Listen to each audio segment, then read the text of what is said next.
Assalamualaikum warahmatullahi wabarakatuh. Saya nak menghimbaukan kepada seluruh umat Islam di Nusantara, terutama kepada bangsa Aceh dan kepada bangsa Indonesia dan kepada bangsa Melayu Malaysia.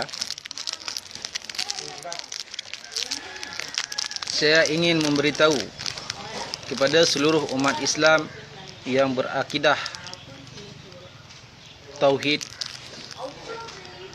dan beriman kepada Allah dan yang menunaikan rukun Islam 5 perkara.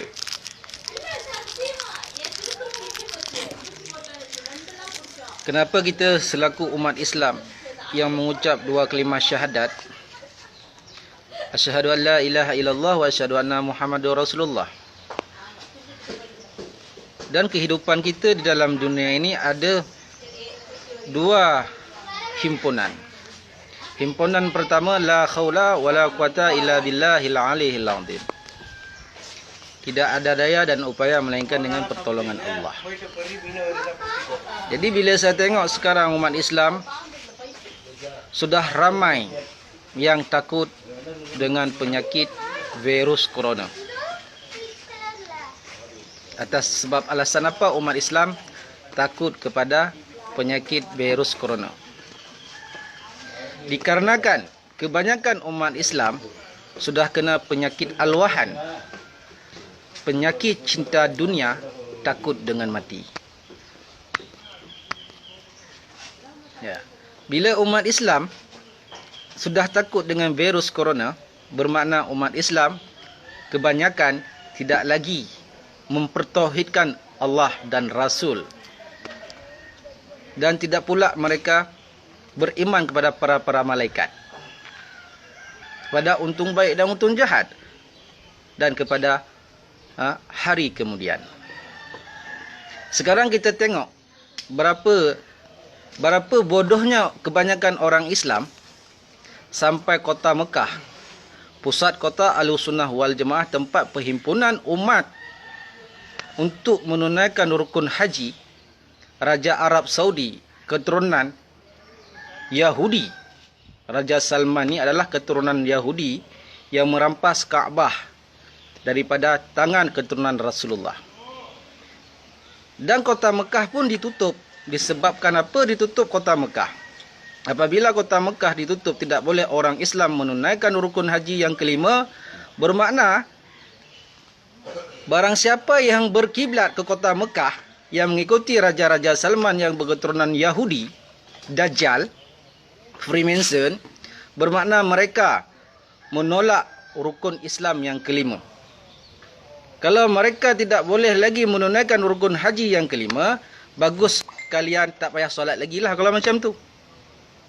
Karena itu salah satu rukun Islam yang wajib kalian tunaikan.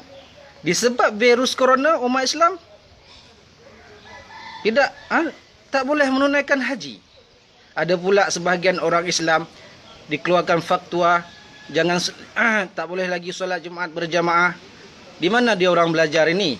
Karena apa mereka ketakutan? Karena mereka ni sudah kena penyakit alwahan, penyakit cinta dunia, takut dengan mati. Kemanapun kau orang menyorok bersembunyi, kalian tetap mati. Barang siapa yang bernyawa wajib mati, hidup sunat, mati wajib. Persoalannya sekarang, Allah nak uji kalian semua ni dengan virus corona. Mana Islam sejati, mana Islam hipokrit. Islam hipokrit ni adalah Islam daripada kalam dia, tapi hakikat dia bukan Islam. Islam di sisi manusia, hakikat dia kafir di sisi Allah. Allah nak tengok dengan ujian Allah dengan virus corona. Virus corona remeh-temeh je, kecil je. Umat Islam dah goyang seluruh dunia. Kata nak berjihad dengan Israel, nak membunuh orang-orang yang hina Islam. Tapi dengan virus corona dah takut. Allah nak tengok mana Islam sejati, mana Islam munafiqul lanatullah. Mana iman kalian kepada Allah, mana tauhid kalian kepada Allah. Kita tengok sekarang di Malaysia pun dah mula gegar dengan virus corona. Di Indonesia pun dah mula gegar dengan virus corona. Sampai-sampai tak boleh lagi solat Jumaat berjamaah. Ha? Kenapa kita takut kepada virus corona? Dia makhluk Allah, ciptaan Allah. Dia bukan pencipta. Dia diciptakan oleh Allah. Kenapa kita tak takut pada pencipta yang menciptakan segala penyakit, segala sesuatu? Itu berdiri kepada rukun iman. Berimanlah engkau kepada untung baik dan untung jahat. Barang siapa yang beriman di akhir zaman ini, tahun 2020, kita akan nampak siapakah Islam sejati, siapakah Islam hipokrit, Islam munafik. Allah nak tunjukkan kepada yang katakan mereka ulama, yang dikatakan mereka mufti, yang dikatakan mereka ustaz, yang berceramah dekat masjid, yang berceramah dekat luar, tarik ayat dengan hadis. Allah baru uji sikit dengan virus corona, kau orang sudah bergetar, sudah takut dengan kematian. Kemanapun kau orang bersembunyi, kalian tetap mati. Virus corona ni adalah satu sistem yang dibentuk oleh penyembahan syaitan dan iblis. Maka virus corona ni ya, dibawa oleh iblis untuk kena kepada orang-orang yang tidak ada zikrullah dalam diri. Barang siapa umat Islam tak ada zikir dalam tubuh, dalam nyawa, dalam nafas, dalam ruh, dalam hati, maka mereka akan senang dapat virus corona. Sebab virus corona datangnya daripada Dajjal. Walaupun ini satu sihir, sebab virus ini adalah sistem yang gaib. Sistem gaib. Dan dibantu oleh iblis untuk membunuh seluruh orang-orang manusia di dalam dunia ini. Jadi for example lah, saya nak bercerita tentang contoh satu virus corona lah. Contohnya macam seorang IT komputer. Kalau korang sudah ada komputer, saya pun ada komputer. Saya boleh menciptakan virus untuk menghantar virus ni kepada komputer kamu supaya komputer kamu rusak. Begitu juga virus ni adalah virus ni yang disembah, yang dipuji oleh puak-puak penyembahan syaitan dan iblis. Kaki-kaki tangan sihir ataupun kaki-kaki tangan Dajjal. Jadi dibantu oleh iblis. Maka diseranglah seluruh umat-umat yang ada. Tak kira dia Islam, tak kira dia Hindu, tak kira dia Buddhis. Barang siapa yang tidak ada, yang tidak beriman di akhir zaman ini, mereka akan terkena dengan virus corona. Sebab antivirus corona adalah pada diri kita zikrullah. Salat berjamaah kena wajib. Zikir kena buat. Untuk antivasi virus corona supaya kita tidak terkena. Kenapa kita tidak yakin kepada Allah? Kenapa orang harus takut dengan sedikit virus corona? Ini silap umat Islam. Umat Islam dah ramai Islam keturunan, bukan Islam sejati. Kalau Islam sejati, dia tidak akan takut. Dia dah berpegang kepada la haula wala quwata illa billahil aliyil azim. Sekarang kita tengok, kita lihatlah mana-mana Islam munafik. Tak kira bangsa dia Aceh kah, dia Melayu kah, dia Jawa kah, segala umat Islam lah. Dia akan terkena virus corona sebab dia takut dengan virus corona. Apalagi sekarang dilarang solat Jumaat, dilarang berjamaah, makin merajalela kerana virus corona ini datang daripada Dajjal. Walaupun hakikatnya segala sesuatu itu daripada Allah. Allah tidak pernah menzalimkan umat dia. Allah sangat baik kepada umat dia. Allah sangat cinta kepada umat dia. Tapi yang menzalimi diri sendiri adalah umat sendiri. Diri mereka sendiri yang menzalimi, yang merusakkan langit dan yang merusakkan bumi pun manusia yang hipokrit, manusia yang tamak, yang angkuh, yang sombong. Mereka memang akan terkena dengan virus corona. Kenapa kalian harus takut dengan virus corona sampai tak boleh solat Jumaat, keluarkan fatwa, tak boleh berdakwah? Apa benda berlaku kepada orang Islam ni?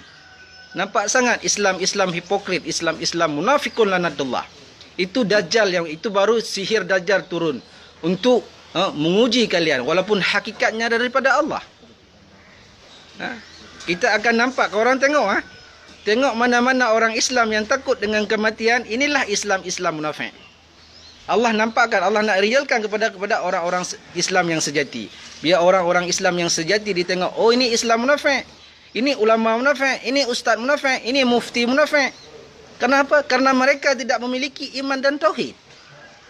Hanya mereka berkata-kata agama di lidah, tapi perbuatan mereka, hati mereka munafik di sisi Allah. Kita akan nampak nanti. Saya pesan kepada bangsa saya, bangsa Aceh, jangan pernah kalian takut dengan mati. Tunaikan solat Jumaat, tunaikan solat berjamaah. Hiduplah kalian sebagai orang biasa. Tunaikanlah hukum-hukum Allah di bumi Serambi Mekah, bumi Aceh. Dan di Indonesia dan di Malaysia. Ini sedikit virus corona dah gegar, dah takut. Virus corona tak boleh mematikan kalian lah. Yang mematikan kalian adalah Allah. Mana buktinya kalian beriman kepada Allah? Jangan nak ikut tu macam-macam Raja Salman sampai kota Mekah ditutup. Sampai tak boleh menunaikan rukun Islam yang kelima. Mereka sudah merusakkan agama Allah. Mereka sudah mengurangkan hukum Islam kepada yang keempat. Yang kelima, tak boleh kerjakan sedangkan rukun Islam ada 5 perkara. Kalau mereka boleh melarang umat Islam tidak boleh menunaikan rukun haji, bermakna mereka boleh melarang umat Islam tak payah solat, tak payah berzakat, tak payah menunaikan solat 5 waktu, tak payah mengucap. Mereka boleh buat. Barang siapa yang mengikuti pemimpin-pemimpin yang tidak bertauhid, tidak beriman, maka kafirlah dia. Kita ada hukum kita hukum Al-Quran, kita ada nabi kita Nabi Muhammad. Kenapa kita nak berhukum dengan hukum manusia ni? Allah kata apa? Barang siapa yang berhukum dengan hukum manusia, kafirlah mereka. Barang siapa yang tidak mau berhukum dengan hukum Allah yang kafirlah mereka sekaliannya. Jadi Allah nak tengok mana-mana Islam sejati, mana-mana Islam munafik. Berhati-hatilah. Umat Islam yang sejati, bangsa Aceh yang sejati, Indonesia yang sejati kepada agama Allah, jangan pernah takut. Kalau ada ulama Indonesia yang mengeluarkan fatwa tak boleh solat Jumaat, tak boleh menunaikan solat Jumaat, ulama Indonesia itu ulama kafir. Saya yang bercakap, saya keturunan Habib Tuanku Khairullah, keturunan Bani Hashim daripada keturunan Sultan Alaidin Said Maulana Abdul Haji Shah, pendiri Islam se-Asia Tenggara 1 Hijriah daripada Kerajaan Perlak. Tunaikan kewajiban kalian sebagai agama Islam. Jangan ikut ni pemerintah yang kata tak boleh solat Jumaat, tutup sementara. Tak payah kau takut. Ini semua ini adalah ujian Allah bagi kalian yang beriman kepada Allah. Barang-barang siapa yang mempertahankan akidah, iman dan tauhid, maka terselamatlah daripada fitnah Dajjal. Sekian, Assalamualaikum warahmatullahi wabarakatuh.